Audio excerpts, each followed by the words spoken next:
We're excited to see La Liga back on ESPN Plus. Speaking of, in Spain, Vinicius Jr. and Real Madrid are entangled in a back and forth regarding his contract extension. Reports saying the striker wants to become the highest paid player on the squad, wanting to make more than Kylian Mbappe's salary, which is at an estimated 30 million euros net per season. Vinicius' agents have been working on this for a while. A report back in February 2025. His financial demands is that he continues at the club beyond 2027. Let's talk about another Brazilian on this Real Madrid squad. What's true is that number 9 at Real Madrid is up for grabs. Reports indicating that the club would keep either Endrick or Gonzalo Garcia, who had a stellar tournament at the Club World Cup. Xabi Alonso would only keep one for this season as a main sub for Kylian Mbappe. As we know, Garcia played this role in the Club World Cup and scored 4 goals in the French striker's absence. So a lot of moving parts. Another one, too. The Real Madrid transfer talk includes, of course, Rodrygo as well, who seems to be on his way out. Rumor has it the Brazilian's next destination is the Premier League, Tottenham Hotspur, as Heung-min Son's eventual replacement. So when we talk about these 3 moving parts, especially up front, which seems to be getting a little bit crowded, Ale, which player is more likely to leave Real Madrid for you? Endrick is more likely to leave. In fact, it seems like a certainty. And when I say leave, I mean he's not going to be there this season, and he may be out on loan.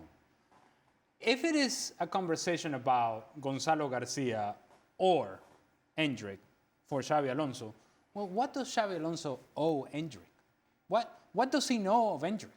What can he surmise is the talent level of Endrick when he hasn't played for him? He knows what Gonzalo Garcia can do for him. He has no idea, really, what Endrick can do.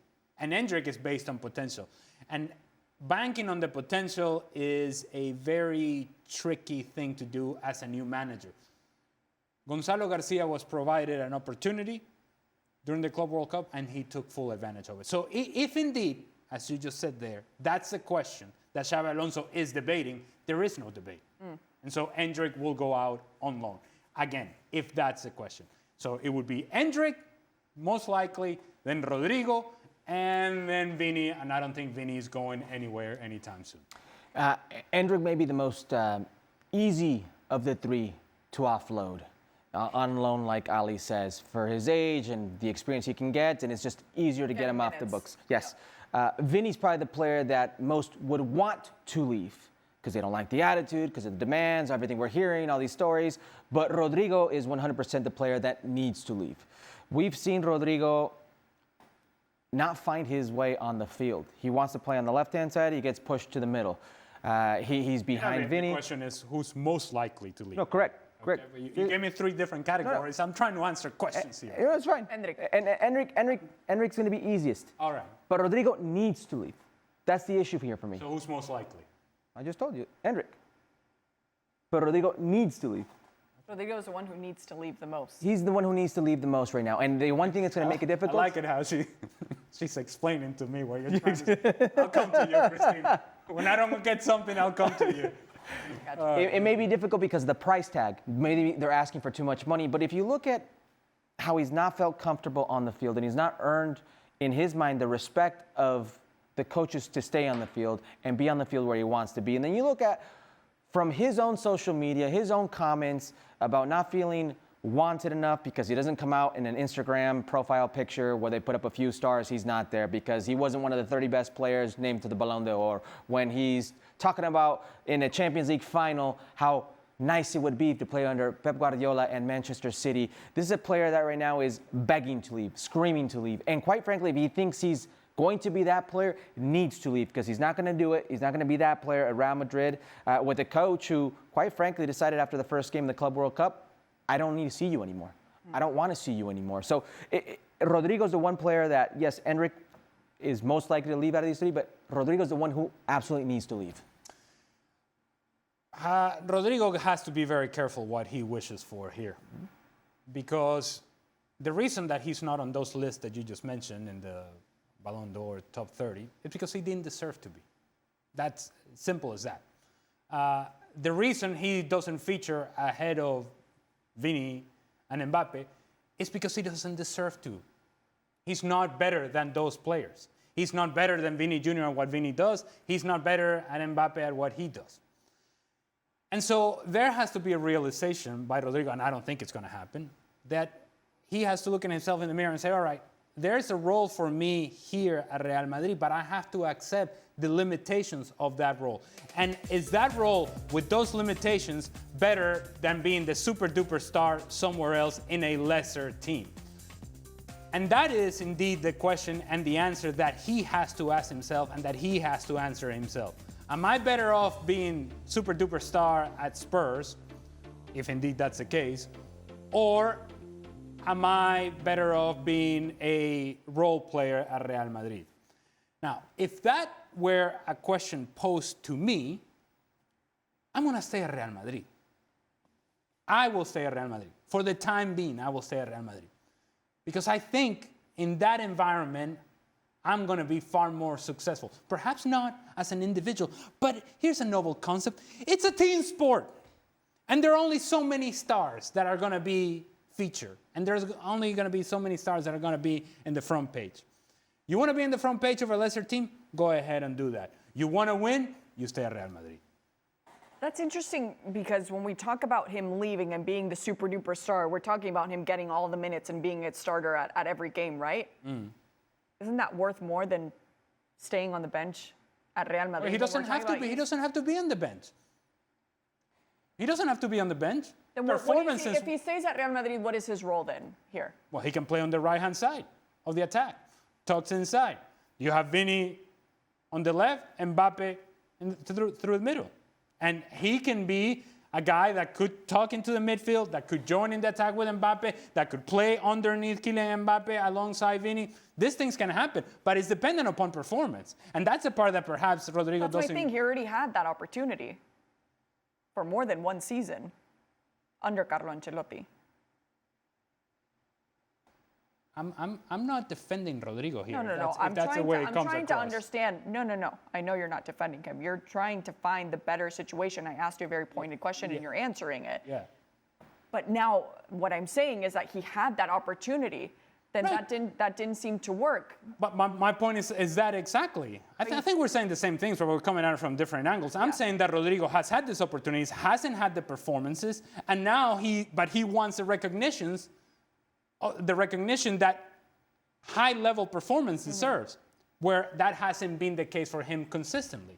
All I'm suggesting is, if you're Rodrygo, do you want to be, it's more important for you to be in the social media front page of a lesser team or to be a role player at Real Madrid? True. Again, it's a question that would be easy for me to answer, maybe not nearly as easy for Rodrygo. I understand exactly what you're saying. I think you just said it right there. I don't think it's that easy for Rodrygo. Rodrygo's been hearing his name for the past couple of seasons tied to Pep Guardiola and Manchester City, to Mikel Arteta and Arsenal, who just eliminated Real Madrid from the Champions League. And he's thinking to himself, I could play there. So while us here on this side, that lesser team would be Spurs, I don't even think he's thinking of a Spurs. I think he still thinks there is that team out there for him. I go back to something you said, is be careful what you wish for. We've seen this. Gabriel Jesus, Manchester United to Arsenal. Manchester City to Arsenal. I'm sorry, Manchester City to Arsenal. Neymar to PSG. Neymar to PSG. The grass isn't always greener on the other side. But you can certainly understand a footballer wanting to back himself.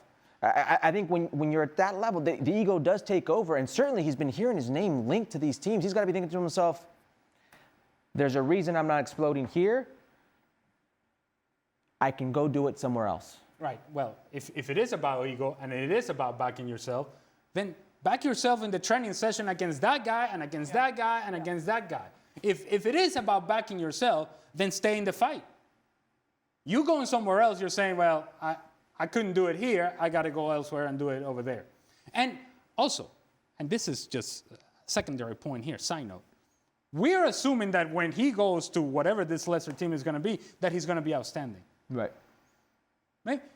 there's an argument to be made that Rodrygo is also a product of his environment at Real Madrid. And what we have seen from Rodrygo at Real Madrid has been around the best players in the world.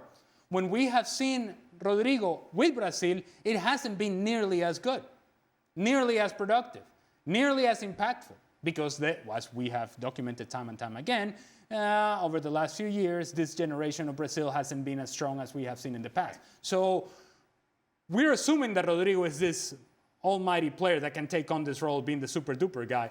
I don't think so. That's my opinion. I want to take it back to someone else that we mentioned with Vinicius asking for this increase. We know that this has been ongoing pretty much for 6 months, maybe even more here, Herc.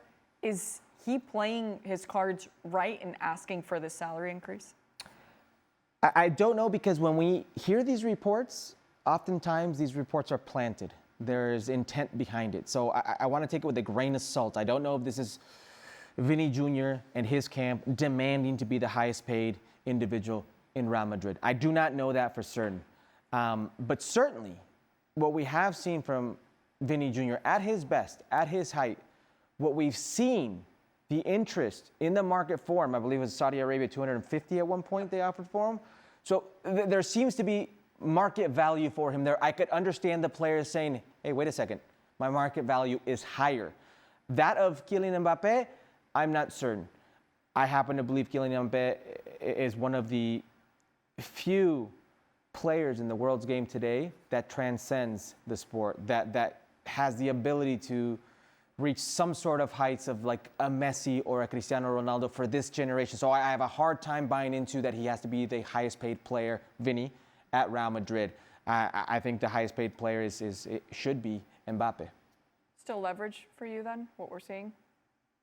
For Vini, you mean? Yeah. But the planted reports speculates. If somebody comes out and offers what you just said there, in and around that amount of money for Vini Jr. and Real Madrid, I say, all right, go on. Get. Because guess what? Rodrygo's still here. He'll play over there. You want to make demands based on what? Right? Look, you're a great player. Vini Jr. is a great player. Yes. One of a kind. Uniquely talented. But don't be coming, and again, we don't know where these reports come from. We don't know who planted the reports. But we can only talk about the reports that are out there. And the reports that are out there is that you go knocking on somebody's door and say, I want to be the highest paid player. That's a non-starter when it comes to a negotiation. Because that guy who's playing up top is among the best players, if not the best player in the world. And so, and we've already made a commitment to him. We'll make a commitment to you, and it'll be competitive, and you'll make your money, and you'll be able to pay your cable bill. You'll be all right, Vini. You're going to be okay. He's got cable? I don't know, man. Did I age myself? No, it's the luxury of having cable and all of the streaming platforms, including ESPN Plus. What else does he have? You dated yourself again. The power bill, the electric bill. He'll be able to pay his bills, is my point. And if I'm Real Madrid and somebody's coming in with an absurd offer, I'll take it. Right. And we move on. There'll be other players for Real Madrid. And while they're a major, major player when it comes to negotiating for the big talent around the world, they can do that with a whole lot more power if they have $250 million to present themselves in the negotiating table. So I just don't like the idea of a player coming in and his starting point is, I want to get paid higher than that. It feels like a strong arm, right? Yeah. When has that ever gone well for anybody at Real Madrid? Yeah. There's no player that's bigger than the club. They've ushered out way bigger personalities, way bigger Through the back careers. door. Mm-hmm. Yeah.